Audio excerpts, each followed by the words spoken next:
बिस्मिल्लाहिर्रहमानिर्रहीम। खुबानी सर्द पहाड़ी इलाकों में पैदा होने वाला फल है जो कि ग़िज़ाइयत और जायके से भरपूर फल है। ये फल पोटाशियम, फलाद, फाइबर और बेटा कैरोटीन से मालामाल होता है। खुबानी के बहुत से अनगिनत फ़वाइद हैं, जिनमें से कुछ यूँ हैं। निहार मुँह 7 से 5 दाने खुबानी खाकर ऊपर से 1 गिलास लस्सी पी लें तो निज़ाम हाज़मा को बेहतर बनाकर कब्ज़ को दूर करती है और सीने में होने वाली जलन को भी कम करती है। खुबानी के रोज़ाना इस्तेमाल से खून में रवानी आती है।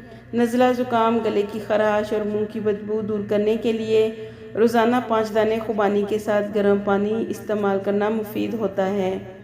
50 ग्राम खुशक खुबानी सब्ज़ चाय के साथ निहार मुँह इस्तेमाल करने से पेट के कीड़े साफ़ हो जाएंगे। खुबानी में शामिल लाइकोपेन दिल के लिए नहायत मुज़र कोलेस्ट्रॉल LDL को कम करके शरीयानों को साफ़ रखता है।